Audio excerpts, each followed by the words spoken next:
kar kende kendo nyalo ng'ado paro maliw ahinya nyaka tudore kod gigo matimore e Kenya ka kendo ne ratiro mag oganda kaachiel kod chike mamoko ma LSK ochung'ne pacho kae. Erokamano. Telo mokadho mar Faith ing'eni telo ka telo luwore gi gik mantie e ndalono luongo ni season.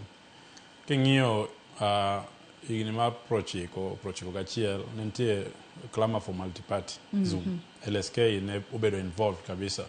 Paul Muite gini. Mane gima ne timore sechego. Ka Faith Odhiambo gini nodonjo, tiyudo ka Gen Z en mano nitie sechego.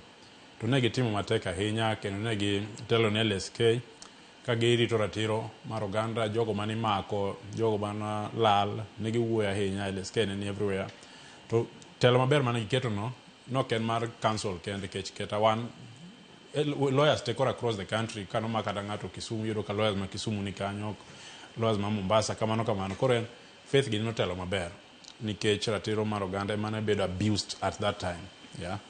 Koponi wabiro dhi mbele ka wakia gima biro timore mokwongo elections mabiro ni onyabedo ni kendo gik manotimore 2024 2025 mag rocho ratiro mag oganda inyal nuogi konuogi to nyaka LSK come to the fore mondo gitetea wananchi.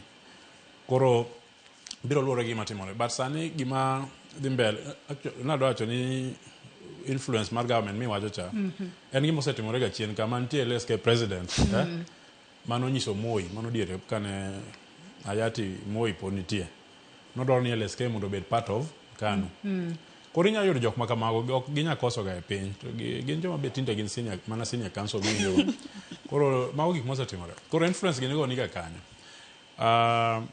Kwa dhi mbele sani influence government LSK ingeni kwa ng'iyo roles mag LSK independence is very good but the first function mar LSK is to help government.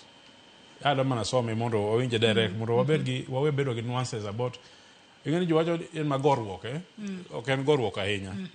Assist the government mano kisomo section 4 assist the government and the courts in matters of legislation, administration of justice and practice of law in Kenya. Assist the government. Okonyo sirkal. Okonyo sirkal.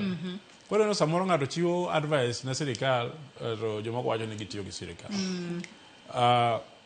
LSK be konyo sirkal no en nyaka dhi e court. LSK osedhi e court on many matters. Ka gimiyo sirkal advice, sirkal bing'eno ok dwa winjo gik ma LSK wacho. Nikech LSK wacho chik. To ng'enyne ji dwa ka dhi ataro mar chik. Sirkal samoro ok dwa luwo chik moro. To LSK koseng'ise to ok dwa luwo koro ji dhi e court. Koro mimiyo ka ng'enyne ji paroga ni en dhaw. But ka sirkal nyalo timo gik ma LSK nyiso gi kaluwore gi chik to onge dhaw. It is also one of their duties mondo gikony sirkal e weche mag chike kendo e weche mag court. Machielo maduong' mowinjo bed ni sani joma dhi donjo dhi ng'iyo kaponi weche moko pok obiro mag kata maandamano nikech sani odhi bedo tense national politics. To nitie members mag LSK kaka wan ifwenyo ni LSK kaka council mar Faith ne gigore ahinya ne jopiny. Which is very good rule of law. They have to maintain rule of law command. To members ywak sani ni LSK for a long time kata councils mosekadho ging'iyo ga mana jopiny. Ging'iyo mana ni gima owinjo timne jopiny but not members. Koro members wacho ni wan e members mag LSK. Mana kaka jopuonje nigi nat. Makedo ni ratich nat. Makedo ni ratich. Bise winjo ng'ato penjo ratich jopuonje. Bise winjo ng'ato penjo jonat go ni dagi gore ne government. Jopuonje nigi nurses.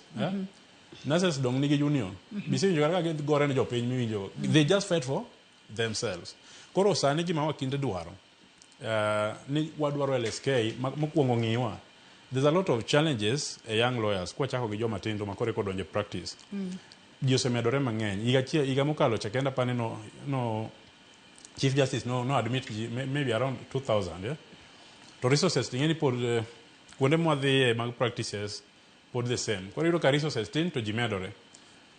Kasto nitie crisis moro be midba mago jok mosebwede profession matin. But yudo ka gimbe gin